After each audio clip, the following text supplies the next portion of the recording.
Hola a todos, hoy es sábado, 20 de junio de 2026, y nuestro querido amigo David Pine está aquí con nosotros. Bienvenido de nuevo, David. Hola Nima, encantado de volver a estar contigo hoy. Déjame empezar con lo último que ha pasado en las últimas 12 o 24 horas. Tenemos una especie de gran conflicto en la parte sur del Líbano. La guerra continúa entre Israel y el Líbano, y anoche intentaron capturar uno de esos castillos que son tan importantes para Hezbollah, pero fracasaron. Es la sexta vez. Creo que ya lo habían intentado 5 veces antes, y esta era la sexta, y no lograron tomar ese castillo. Es un punto muy importante para la región, para Nabatí y para el sur del Líbano. Luego están los ataques. Irán está presionando a Estados Unidos. Y hace apenas unos momentos antes de entrar en directo, supimos que la Guardia Revolucionaria en Irán informó que han cerrado oficialmente el estrecho de Hormuz. Lo han cerrado.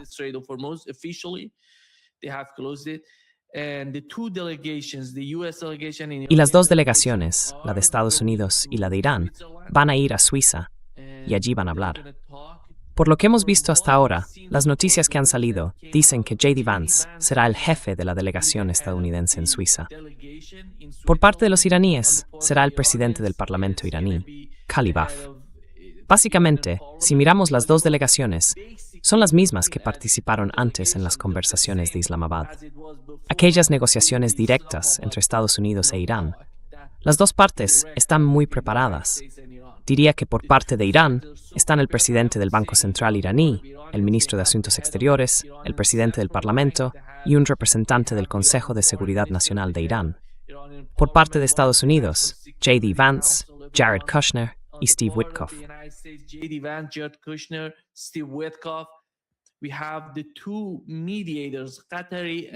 Tenemos a los dos mediadores, el qatarí y el pakistaní, en esa reunión. En cuanto a la OIEA, hemos sabido que será Grossi, o el representante del organismo, quien los representará en las negociaciones. Eso es lo que va a ocurrir mañana. Se van a reunir en Suiza. Y a medida que avanza el conflicto, como he mencionado, en Líbano, Irán ha cerrado el estrecho de Hormuz, porque la primera cláusula, el primer punto del memorando de entendimiento, no está siendo respetado por los israelíes. Eso es lo que está pasando. Y en cuanto a la reunión entre las dos partes en la Unión Europea, ¿qué es lo realmente importante? ¿Y cuál sería el principal objetivo, diría yo, por parte de los iraníes? Básicamente quieren hablar de la situación en Líbano, como hemos visto con el caso del estrecho de Hormuz. Pero ¿cómo ves tú la perspectiva? ¿Cómo ves la posición de J.D. Vance y de su delegación?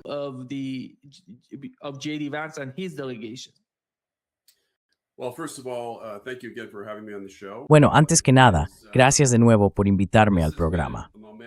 Ha sido una semana muy importante en la política exterior de Estados Unidos, o al menos en sus relaciones internacionales.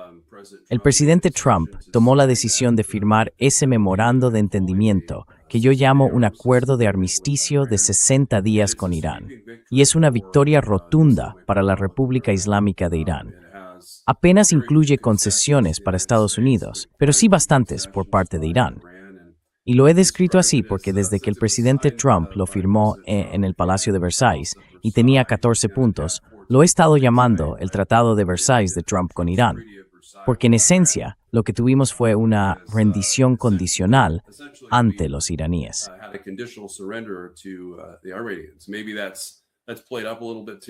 Quizá eso se haya exagerado un poco, pero creo que en esencia fue así. Y es justo lo que predije al comienzo de la guerra, que esta guerra continuaría hasta que el presidente Trump aceptara las condiciones de Irán. Lo dije dentro de los primeros 5 días de la guerra, básicamente. Dije que sería una derrota estratégica para Estados Unidos. De hecho, antes incluso de que empezara la guerra, ya dije que sería una derrota inevitable para Estados Unidos. Y por desgracia, mis predicciones se han cumplido. Me habría encantado equivocarme en este caso. Pero la guerra del presidente Trump contra Irán ha fortalecido al régimen, ha fortalecido a Irán, lo ha convertido en una potencia hegemónica regional.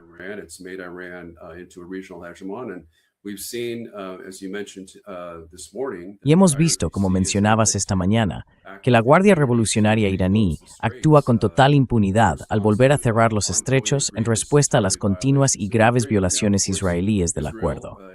Ahora bien, Israel ha dicho, con razón, que no está obligado por ese acuerdo porque no fue parte de él. Pero Estados Unidos ha garantizado, en esencia, que las tropas israelíes respetarían al menos un alto el fuego. Y según se informa, el presidente Trump también aseguró a Irán que habría una retirada completa del ejército israelí del sur del Líbano. Y por desgracia, el primer ministro Netanyahu, básicamente, le ha hecho un gesto de desprecio a Trump y ha dicho, no solo no vamos a continuar.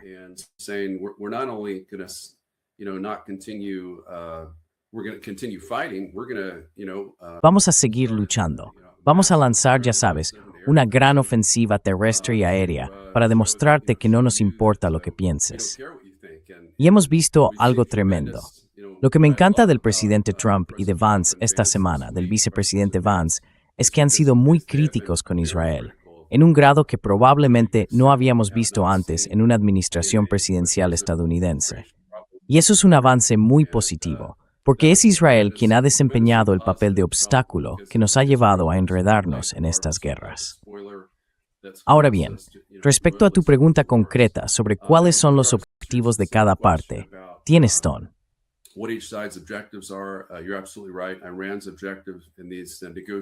El objetivo de Irán en estas negociaciones, que ojalá se celebren mañana, es poner fin a la guerra en el Líbano, intentar aplicar el punto 1 del acuerdo de armisticio y además conseguir el levantamiento total de las sanciones, tanto las primarias como las secundarias, impuestas por Estados Unidos a Irán. Vance, por su parte, tiene como principal objetivo limitar al máximo el programa de armas nucleares iraní. Tanto Trump como Vance han afirmado que el programa nuclear de Irán ha sido destruido. Pero, en realidad, los informes que yo he visto indican que su programa de armas nucleares sigue prácticamente intacto. Apenas fue atacado durante la Operación Furia Épica, así que todavía conservan las 1,000 libras de uranio altamente enriquecido, la misma cantidad que tenían antes de la Operación Furia de Medianoche, o de la llamada Guerra de los 12 días, en junio de 2025. Y creo que lo mejor que podemos hacer ahora es, básicamente, congelar el programa nuclear de Irán.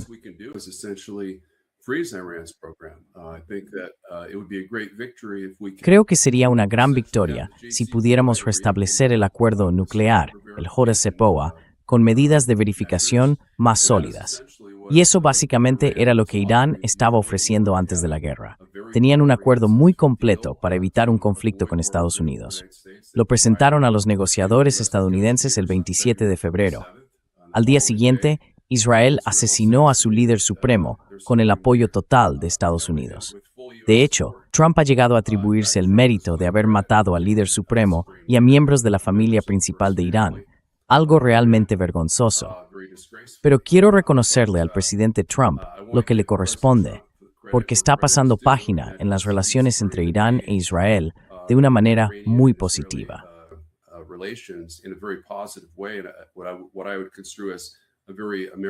Yo lo interpretaría como una postura muy de América primero. Ya sabes, una forma realista de tratar a Irán, no como un régimen loco, suicida o fuera de control, sino como un actor razonable y racional en el escenario internacional, en los asuntos globales. Porque eso es lo que son. Tenían la capacidad de escalar el conflicto de al menos 5 maneras distintas que ya he explicado en entrevistas anteriores. Con armas nucleares, con un pulso electromagnético superpotente, con ciberataques contra el territorio estadounidense, con misiles hipersónicos y supersónicos antibuque que podrían haber hundido barcos de la Marina de Estados Unidos en el Golfo, y por supuesto con células terroristas de Hezbollah dentro del propio país. Y decidieron no hacer nada de eso. Así que no estoy diciendo que Irán sea un régimen amante de la paz, pero desde luego han dado prioridad a mantener la paz con Estados Unidos e Israel. Y no fueron ellos quienes iniciaron esta guerra. And they were not the ones that started this war. Yeah. Do you think that ¿Tú crees que mencionaste que J.D. Vance estaba de alguna manera reaccionando al ataque israelí contra Donald Trump? Porque bueno, Ya sabes, no se trata exactamente de Israel, sino de los medios de comunicación en Estados Unidos que cooperan con los israelíes. Estaban atacando a Donald Trump por su postura, por su nueva posición. Él dice que quizá pueda sacar algo de eso. Y el memorando de entendimiento, por cierto, David, creo que es una especie de documento para reducir la tensión. No es ningún tipo de acuerdo formal. Por eso no veo... Quizá tú entiendas que Irán está ganando con ese memorando, pero hasta ahora no ha salido nada concreto. Es más bien un proceso de desescalada, un intento de que las dos partes se acerquen después de muchos, muchos años, para hablar, al menos para ver qué está pasando entre los dos países. Pero Israel no quiere eso. La agenda de Israel es continuación el guerra. The agenda on the part of Israeli is the continuation of the war. The continuation of the war is not going to benefit. La continuación de la guerra no va a beneficiar a nadie. Hablo tanto por parte de Irán como por parte de Estados Unidos. Y nadie, ni en la región ni fuera de ella, en Europa o incluso en Japón y Corea, nadie va a salir beneficiado si el conflicto continúa. Pero los israelíes están empujando en esa dirección. Y J.D. Vance está respondiendo a su tipo de ataque contra la administración. ¿Cree que eso va a llevar a Estados Unidos a tomar algún tipo de medida seria hacia Israel en relación con la ocupación? Porque mientras sigan en el Líbano, en la parte sur del país, ayer mismo dijeron, estamos avanzando en el sur del Líbano. Si Hezbollah nos ataca, vamos a responder. Eso es la receta para una guerra sin fin en el sur del Líbano. Tiene que haber algún tipo de presión seria, un esfuerzo real sobre los israelíes. ¿Cree que eso va a ocurrir?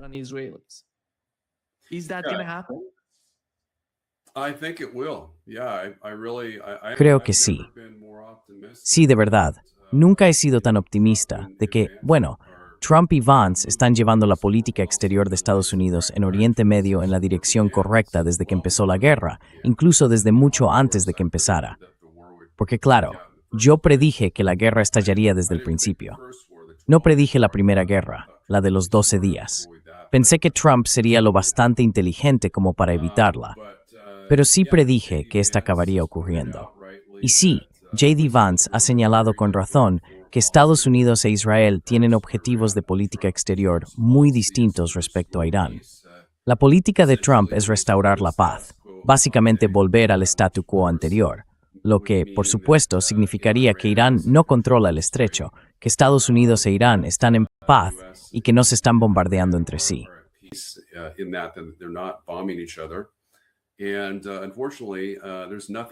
Y por desgracia, no hay nada que Estados Unidos pueda hacer, ni militar ni diplomáticamente, para revertir el control iraní del Golfo Pérsico. Irán, claro, tenía la capacidad de controlar el Golfo Pérsico y el Estrecho de Hormuz, y decidió no hacerlo porque intentaba, con muchísima determinación, evitar una guerra con Estados Unidos. Porque con razón, temían al presidente Trump y estaban contenidos. No estaban llevando a cabo ataques, ni directos, ni a través de aliados, porque contra tropas o bases estadounidenses. Y nunca lo habrían hecho si el presidente Trump no se hubiera unido a esta guerra. Todo lo que tenía que hacer era, cuando Israel inició el conflicto, transmitir a Irán que Estados Unidos se mantendría al margen, que permanecería neutral.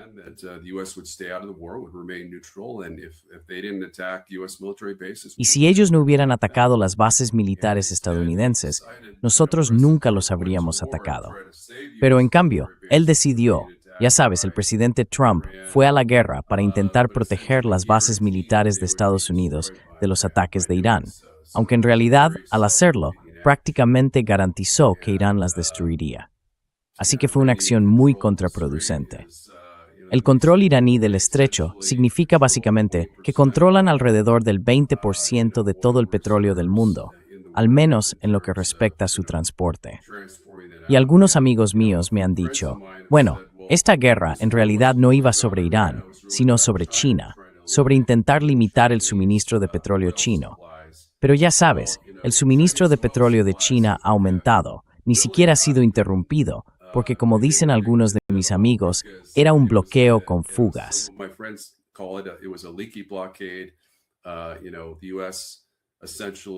Verás, Estados Unidos básicamente miró hacia otro lado, mientras los petroleros chinos salían del Golfo, rumbo de Irán a China, casi todo el tiempo.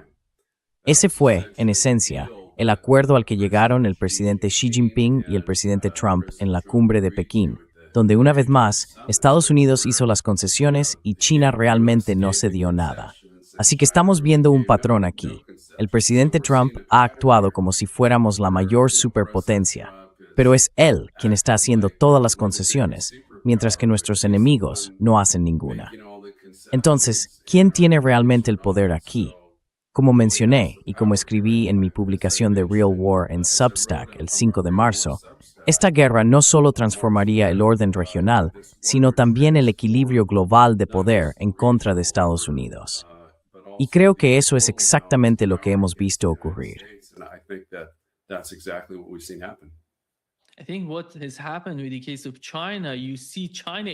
Creo que lo que ha pasado con el caso de China es que, fíjate, China estaba incluso más preparada que Estados Unidos para la guerra.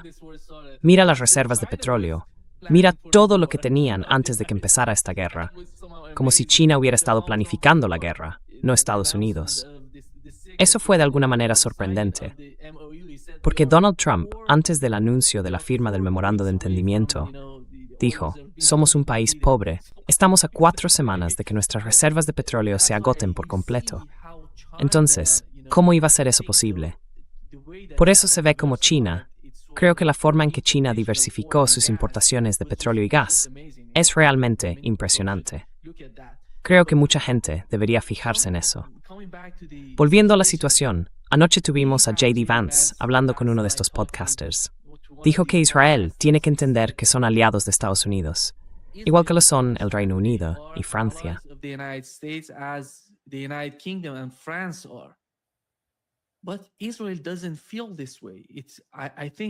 Pero Israel no lo ve así. Creo que para muchos israelíes que escuchan lo que dice J.D. Vance, esto les parece una traición total a Israel, porque ellos no lo sienten de esa manera. Quieren que Estados Unidos los considere su aliado más importante, no solo como a Francia. Francia, en su opinión, no cuenta para nada. Por eso están atacando a la administración Trump.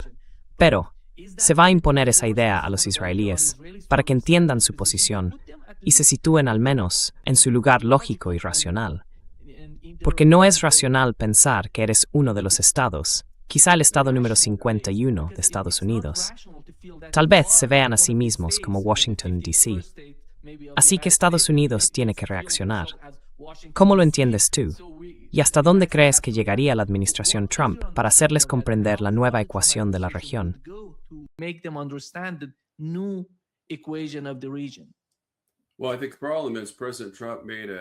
Bueno, creo que el problema es que el presidente Trump hizo un pacto con la israelí estadounidense Miriam Adelson y con otros, según el cual, si ellos financiaban su campaña presidencial y le ayudaban a ser reelegido y a evitar más procesos judiciales, él sería el presidente más pro-israelí de la historia de Estados Unidos. Y en esencia, eso es lo que ha hecho hasta ahora. Ha sido servil en su devoción por hacer todo lo que Netanyahu quería que hiciera.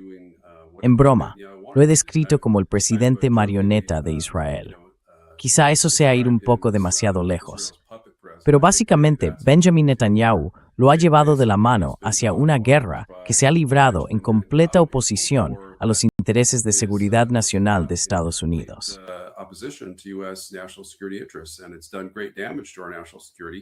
Y ha causado un gran daño a nuestra seguridad nacional.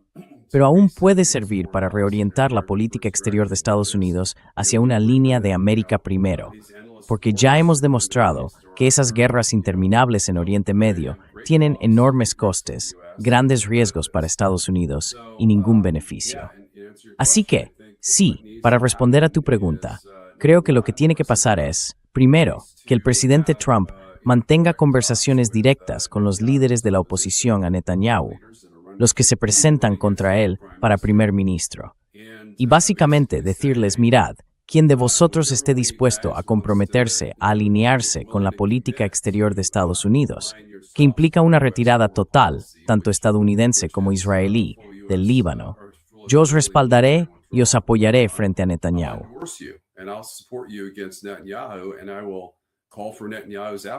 Y voy a pedir la destitución de Netanyahu, porque en esencia, la cuestión clave que tiene que producirse para que este acuerdo de armisticio, que en mi opinión es muy completo y que sinceramente podría prolongarse indefinidamente como un acuerdo de paz permanente, es un cambio de régimen en Israel. Verás, es el régimen de Netanyahu el que actúa como un Estado rebelde. Se comportan como un régimen fuera de control. Y eso es, en realidad, la clave para una paz justa y duradera con Irán. Hay otras cosas que también podemos hacer. Podemos cortar o amenazar con cortar toda la ayuda de seguridad de Estados Unidos a Israel hasta que retiren al último soldado del ejército israelí del sur del Líbano. Creo que eso sería un paso muy positivo en la dirección correcta.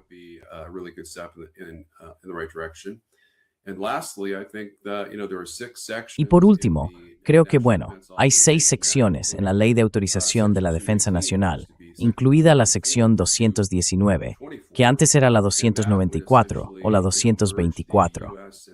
Y eso básicamente uniría la base industrial y tecnológica de defensa de Estados Unidos con la de Israel, y también implicaría una especie de fusión del sistema de inteligencia estadounidense con el Mossad, como si fuera una ampliación de los Five Eyes.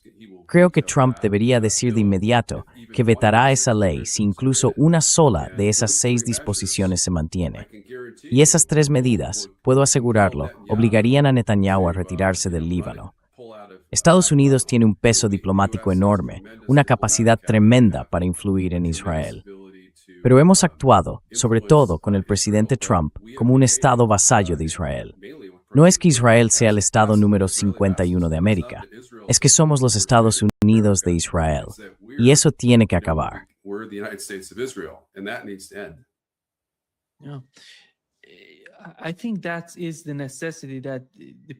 Creo que eso es lo que intenta hacer la gente, o mejor dicho, la facción que creó J.D. Vance, de la que él es el líder en Washington. Y no es una tarea fácil, por cierto, porque sabemos que por otro lado están quienes apoyan a Israel. Pero la realidad de alguna manera es que creo que la decisión final estará en manos del presidente de los Estados Unidos, Donald Trump. Porque ahora mismo él ve 2 opciones. Una de ellas es volver a la guerra, esta guerra continua. Nadie sabe cómo terminará esa guerra, ni si él, no sé si será capaz de ponerle fin antes de que acabe su mandato como presidente de los Estados Unidos.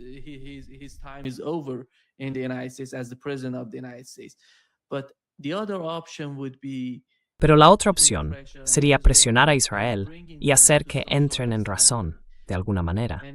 Y mucha gente, como ves, el gobierno de Qatar, el de Pakistán, todos los países del Consejo de Cooperación del Golfo juntos, están a favor de un nuevo acuerdo entre Estados Unidos e Irán.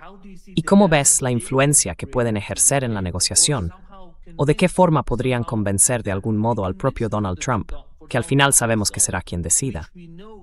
Tenemos 2 facciones que de alguna manera están enfrentadas entre sí, y Donald Trump será quien tome la decisión. Antes de que empezara esta guerra, fue engañado por la facción israelí. Por eso fue a Israel, a la guerra contra Irán. ¿Y cómo crees que el resultado de la guerra va a cambiar su opinión, en tu opinión?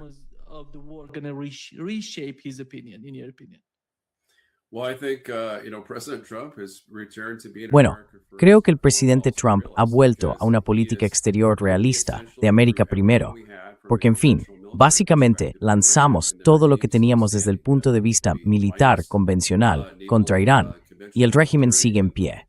La fuerza militar y naval convencional más poderosa del mundo, la Marina de Estados Unidos, no fue capaz de sacar a Irán del control del estrecho, aunque hundimos sus 11 buques de combate de superficie, un par de portadrones de más de 40,000 toneladas, algunas fragatas y al menos 1 o más submarinos y también algunas corbetas.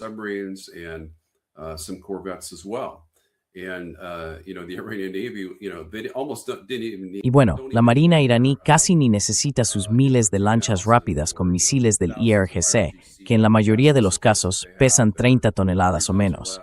Casi ni las necesita para controlar el estrecho porque tiene muchísimas bases costeras con misiles antibuque y el 91% siguen operativas. Así que esto demuestra que el ejército estadounidense no es todopoderoso. Estados Unidos no es, ya sabes, la gran superpotencia del mundo. Como mencionabas, hablaste de China.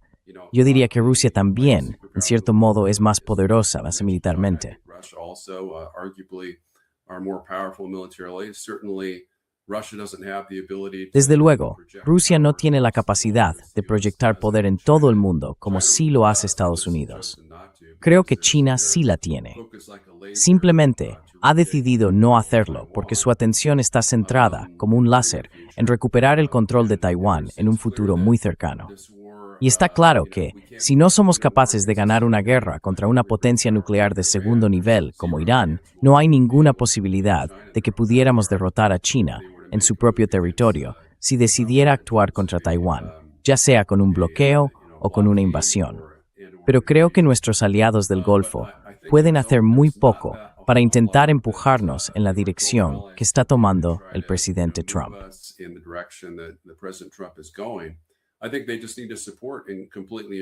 Creo que lo que tienen que hacer es apoyar y respaldar por completo el acuerdo de armisticio y, bueno, defender que las negociaciones y la diplomacia continúen de forma indefinida. Y deberíamos intentar avanzar hacia lo que, en mi opinión, sería un acuerdo con Irán, en el que si aceptan cumplir con todos los términos del acuerdo de armas, y además se comprometen a actuar con rapidez para diluir las 1.000 libras de uranio altamente enriquecido que poseen, Estados Unidos se comprometería a levantar todas las sanciones en cuanto lo hayan hecho, y a convertir este acuerdo de armas de 60 días en un acuerdo de paz permanente. Porque creo que realmente tiene todos los elementos necesarios para lograr una paz más justa y duradera.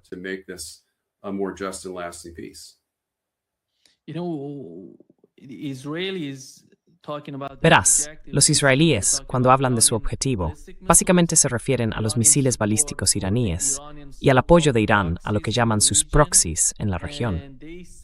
Y dicen que, si Donald Trump sigue adelante con el memorando de entendimiento, le va a dar a Irán mucha ventaja en la producción de esos misiles, porque si se levantan las sanciones, eso beneficiará enormemente a Irán a largo plazo. Ahora bien, cuando hablan de los misiles balísticos iraníes, eso no me tiene ningún sentido. ¿Cómo puedes imaginar que Irán vaya a negociar sobre sus misiles balísticos, que son su medio básico, su herramienta principal para responder ante cualquier ataque en territorio iraní?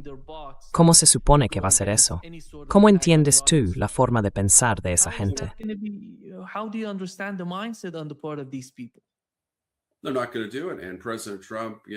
No lo van a hacer. Y el presidente Trump fue inteligente.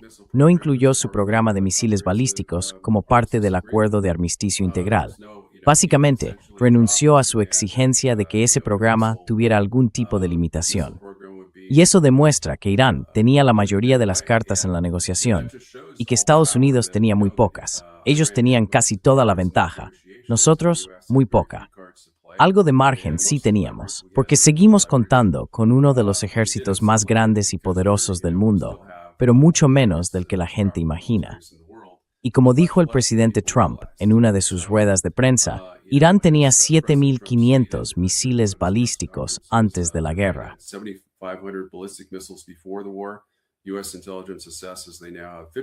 La inteligencia estadounidense calcula que ahora tienen unas 5.600 misiles balísticos. Es una cantidad enorme de misiles balísticos. Quiero decir, solo usaron entre un 14 y un 15% de los misiles que lanzaron contra Estados Unidos e Israel. Y luego, durante la guerra, Estados Unidos e Israel lograron destruir alrededor de un 15 o 16% de sus misiles. Así que ya sabes, el presidente Trump hizo todas esas afirmaciones exageradas de que habíamos destruido el 100% de las capacidades militares de Irán, o incluso el 85%. Eso está muy lejos de la realidad. Fue una de las campañas militares estadounidenses más ineficaces que hemos llevado a cabo. Y la razón es que en 2003, cuando Bush invadió Irak, Irán vio lo que se avecinaba y pensó que intentaríamos hacer lo mismo contra ellos.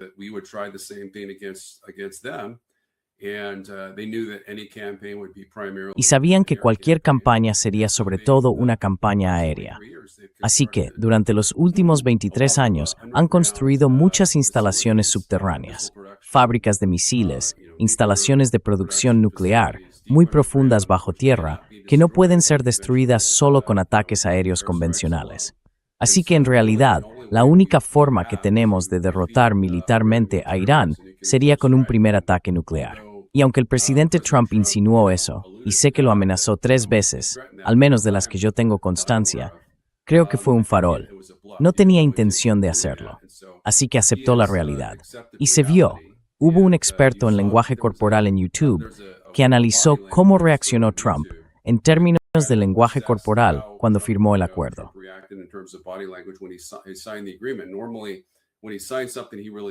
Normalmente, cuando firma algo que le gusta de verdad o que cree que está bien, sonríe, ¿sabes? Levanta el acuerdo para que todos lo vean. Pero esta vez estaba como con los hombros encorvados hacia adelante y se le veía abatido. Levantó el acuerdo, sí, pero sin una sola sonrisa. Ya sabes, la gente aplaudía, le elogiaban, y él nada, ni una sonrisa. Normalmente, si pensara que era una victoria, estaría sonriendo. Pero sabía que era una derrota, y además una derrota humillante. Aún así, la ha estado defendiendo. Ha defendido cada parte del acuerdo. Dijo con razón que la alternativa habría sido una depresión económica mundial y ha defendido el derecho de Irán a la autodefensa. Ha defendido también su derecho a construir misiles.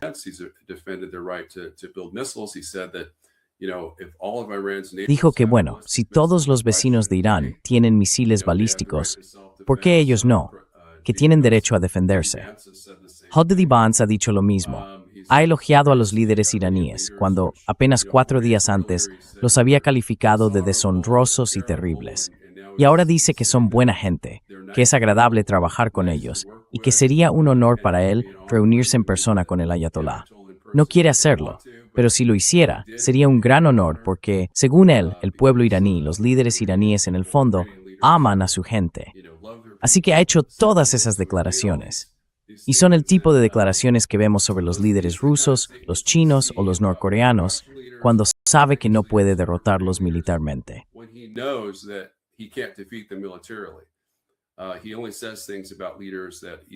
Él solo hace comentarios sobre líderes que tienen armas nucleares o que considera adversarios casi de igual nivel con los que Estados Unidos no tiene la capacidad de imponer su voluntad. Y eso, la verdad, es un cambio muy positivo. Ahora bien, yo soy un opositor del régimen islamista de Irán. Me encantaría que fuera derrocado, pero siendo realistas, tenemos que convivir pacíficamente con Irán. No hay nada que podamos hacer al respecto. Tenemos que trabajar con ellos y presionar para que impulsen reformas internas. Pero de nuevo, eso es asunto de Irán. Si el régimen decide o no emprender reformas democráticas internas, no es algo que podamos imponerles. Así que deberíamos colaborar con ellos para lograr la paz más segura, estable y duradera posible en Oriente Medio.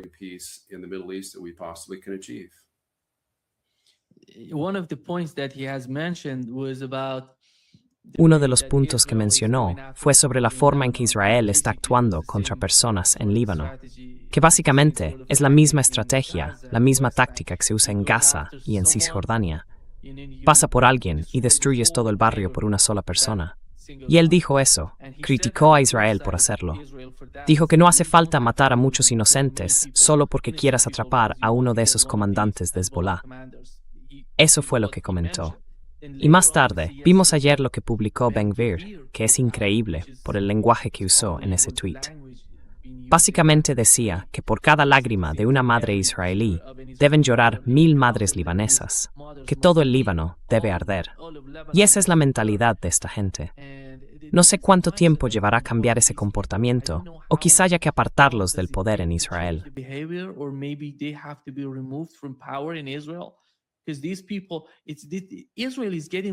Porque esta gente, Israel se está volviendo más radical, David.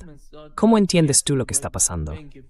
Este tipo de declaraciones, como la de ayer de Ben-Gvir, no las habíamos visto antes, con tanta fuerza, saliendo, publicando vídeos de lo que hacen. Porque este tipo repite una y otra vez lo que está haciendo con esa gente, con Faletala, que fue allí para ayudar a la población de Gaza, y la forma en que los trató. Y luego le ves salir diciendo que todo el Líbano debe arder, que todo Oriente Medio. Dice que en Oriente Medio no se gana con respuestas medidas ni con contención, que hay que volverse loco, arrasar, aplastar el terror. Ese es su planteamiento. Ya hemos visto cuál fue el resultado en Gaza. y van a seguir comportándose así. Yo no veo ni siquiera a la gente de J.D. Vance, ni a los del equipo de Trump, apoyando este tipo de comportamiento.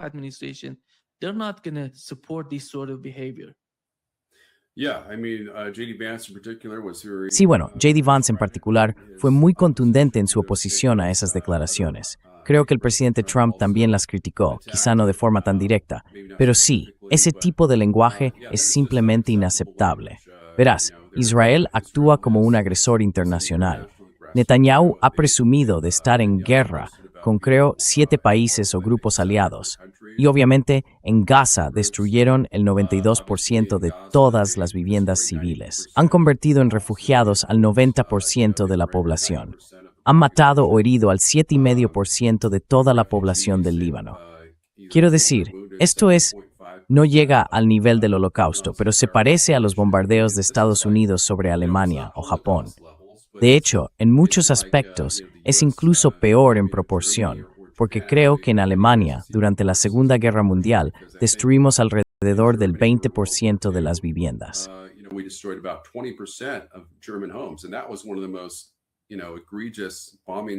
Y esa fue una de las campañas de bombardeo más atroces de la historia. Es simplemente inimaginable que el 92% de las viviendas civiles de Gaza hayan sido destruidas. Ben-Gvir, ya sabes, presumió de que prácticamente todas las casas en el 20% del sur del Líbano, ocupado por Israel, también han sido destruidas. Así es como Israel entiende la victoria. Destruyes las viviendas civiles, las arrasas, las reduces a polvo y haces que todo parezca Hiroshima después de las bombas atómicas. Y eso, en el fondo, lo que hace es empujar a toda la población a abandonar la zona para que luego pueda ser ocupada por ciudadanos israelíes. Yo creo que ese es realmente el objetivo. Este plan apunta a un gran Israel.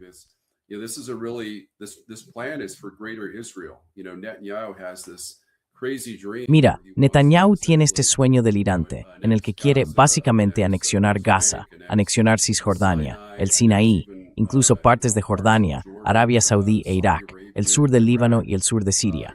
Quiero decir, no es tan extremo como Hitler, pero la idea es la misma. Lo que quiere es anexionar el territorio de todos sus vecinos. Y que Estados Unidos siga apoyando a un país que actúa como un agresor internacional tan evidente, que ha cometido genocidio contra musulmanes, contra civiles en Gaza y que ha destrozado los brazos y las piernas de bebés.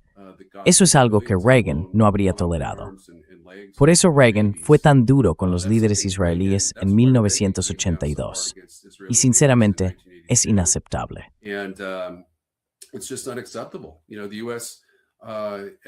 Sabes, Estados Unidos, en el mejor de los casos, Israel e Irán son enemigos, y puede que hayan matado más o menos al mismo número de personas. Pero la cuestión es que, mira, Irán hizo eso en 47 años, y aún así no invade a sus vecinos. No son un estado fuera de control, no son los agresores, son los que se defienden.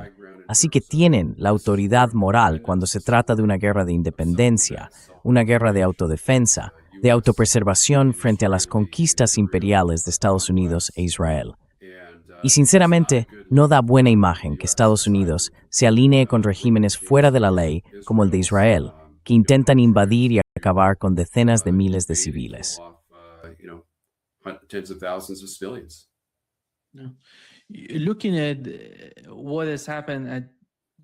Si miramos lo que ha pasado en la cumbre del G7 en Europa, ¿crees que invitaron a Brasil, a los Emiratos Árabes Unidos y a Egipto a esa cumbre?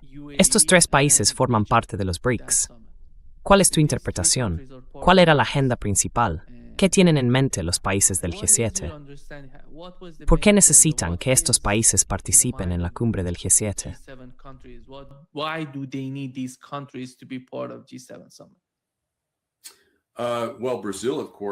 Bueno, Brasil, por supuesto, es una potencia emergente. Su economía está creciendo muy rápido. Muy pronto va a estar entre las 7 primeras. Así que tiene mucho sentido. ¿Cuáles serán los otros 2 países? Emiratos Árabes Unidos y Egipto. Sí, los Emiratos Árabes Unidos y Egipto están muy lejos del nivel del G7. En el mejor de los casos, Egipto podría estar en el G20. Los Emiratos, sinceramente, no creo que estén ni cerca. así que no entiendo muy bien esa mentalidad. Pero Brasil es una potencia en ascenso. Estados Unidos y Europa Occidental son potencias en declive, al menos en cuanto a su peso relativo en la economía. Ya sabes, la mayoría de los países, incluidos China y Rusia, están en ascenso. Rusia, por ejemplo, se espera que sea la cuarta economía más grande del mundo. Creo que podrían retroceder al sexto puesto, así que quizá estén un poco en declive, pero países como Rusia e China, India, Indonesia, Brasil y México, esos son países que están creciendo muy rápido en poder económico, sobre todo si los comparamos con Estados Unidos y otros países.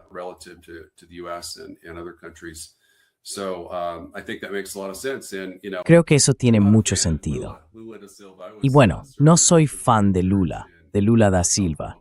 Yo estaba haciendo una misión para mi iglesia en São Paulo, en Brasil, justo cuando él se presentó por primera vez a las elecciones. Y había teníamos un chiste, que decía algo así como saltar el muro. No lo voy a decir en portugués brasileño, porque mi acento está fatal. Pero sí, decían que habría que saltar el muro, porque Lula levantaría un muro alrededor de Brasil, como el muro de Berlín, que cayó ese mismo año. Pero de nuevo, desde una perspectiva realista, da igual quién sea el líder de Brasil. Tenemos que trabajar con ellos. Hay que entender que Brasil es, en esencia, la potencia regional de Sudamérica.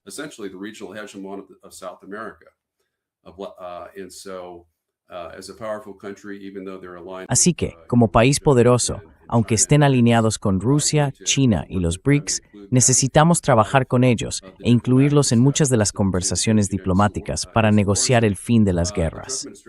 Y según se informa, la administración Trump ha estado bastante abierta a la idea de incluir tropas brasileñas e indias como aliados, básicamente como fuerzas de paz, en cualquier acuerdo final, en cualquier acuerdo de paz entre Rusia y Ucrania. Ellos patrullarían, la frontera en la región del Donbass y también en Zaporilla y Jersón. Creo que es una gran idea. Obviamente Rusia estaría muy dispuesta a tener tropas de los BRICS, que en esencia son aliados suyos, patrullando una zona desmilitarizada de unos 30 kilómetros. Así que sí, me alegra ver que Brasil haya sido incluido en la reunión del G7.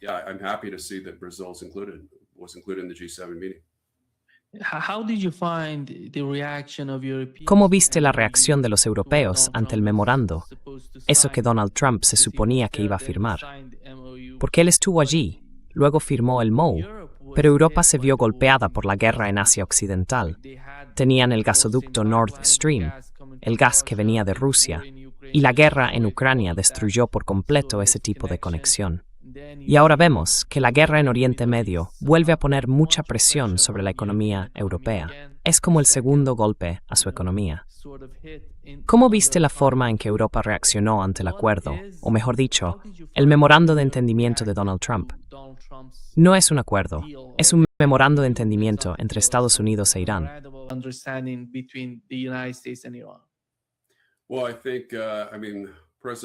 Bueno, creo que, el presidente Trump estaba claramente muy enfadado porque ninguno de nuestros 31 aliados de la OTAN acudió en nuestra ayuda durante la guerra de agresión contra Irán.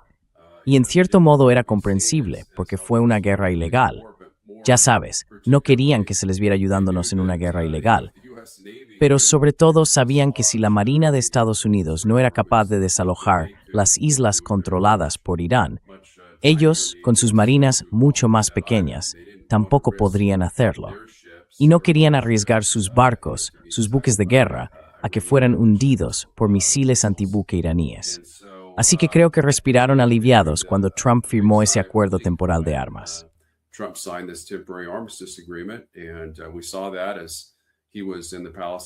Y vimos eso cuando estaba en el Palacio de Versalles, sentado junto al presidente francés Emmanuel Macron.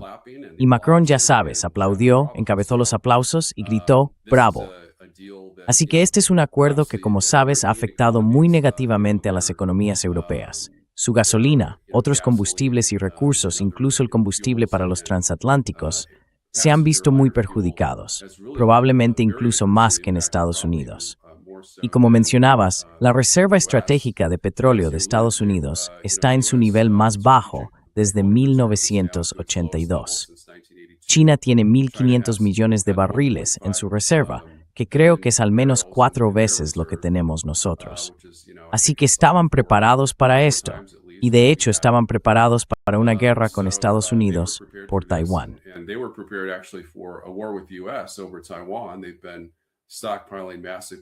Han estado acumulando enormes cantidades de armas, materias primas y reservas de alimentos a un nivel que nunca habíamos visto.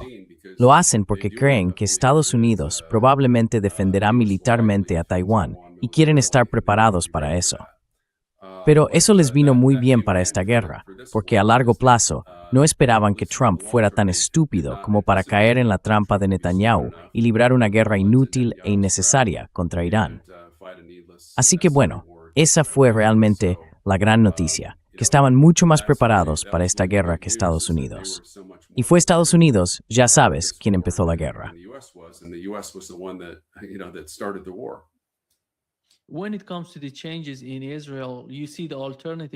Cuando hablamos de los cambios en Israel, vemos, por ejemplo, la alternativa a Benjamin Netanyahu. Hoy, como sabemos, el movimiento en Israel estaría representado por alguien como Naftali Bennett. Pero si escuchamos lo que dice, en realidad está muy cerca. Su posición, su política, es prácticamente la misma que la del gobierno de Netanyahu. No hay diferencia.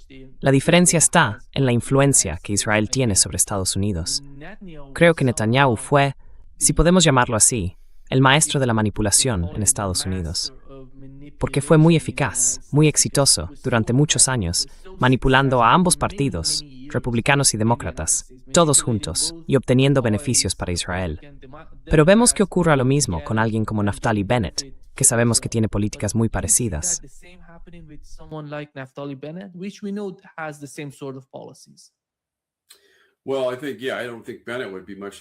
Bueno, creo que no. No pienso que Bennett supusiera una gran mejora respecto a Netanyahu. Lapid quizás sí, ya sabes, es más bien un centrista, diría que un líder de centroizquierda. En cuanto a otros líderes, aparte de Netanyahu, los más centristas, como Lapid, estaban en contra de la guerra de Gaza, básicamente. Querían que terminara, porque reconocían que el genocidio era real, y en ese sentido fueron una voz de la razón.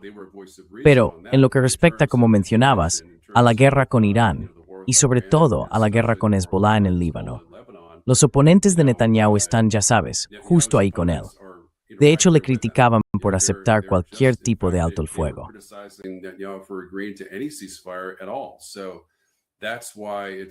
Sí, claro.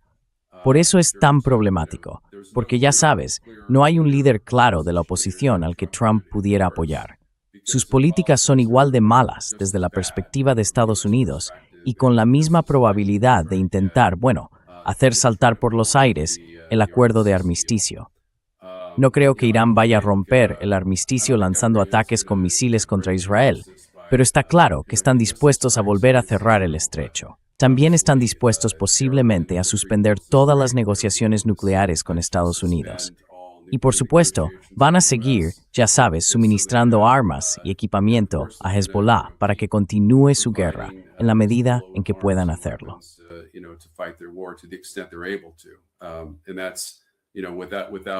Y eso, ya sabes, sin la pérdida de Siria como aliado de Irán, se ha vuelto mucho más complicado. Pero sí, de nuevo, creo que el mayor punto de presión que tendría el presidente Trump sobre Netanyahu sería simplemente apoyar a uno de sus rivales.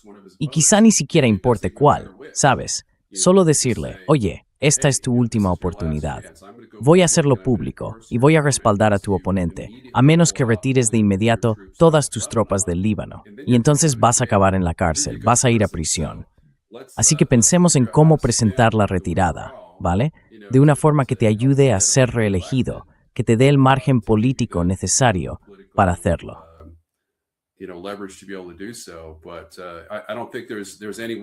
Pero no creo que haya forma de darle la vuelta, por desgracia, desde la perspectiva de Netanyahu, más allá de que Estados Unidos esté forzando y presionando a Israel para que salga del Líbano. Y eso, claro, dejaría al descubierto la guerra de Netanyahu contra Irán como un enorme fracaso, no solo para Estados Unidos, sino también para Israel. Y la verdad es que lo ha sido. Militarmente ha habido, obviamente, algunos éxitos operativos limitados en la degradación del poder militar iraní, quizá entre un 15 y un 30%. Pero eso no es mucho. E Irán tiene una enorme capacidad para reconstruir sus reservas de misiles. Probablemente podrían reponerlas al 100%, a los niveles previos a la guerra, en unos 6 a 12 meses. Y nosotros no tenemos esa capacidad. A nosotros nos va a llevar unos 5 años volver a los niveles de misiles que teníamos antes de la guerra. Sí, muchísimas gracias, David, por acompañarnos hoy. Un verdadero placer, como siempre. Gracias, Nima. Siempre es un placer. Y esperemos de verdad que este acuerdo de paz dure. Exacto. Necesitamos eso, lo necesitamos. Gracias. Gracias, Nima.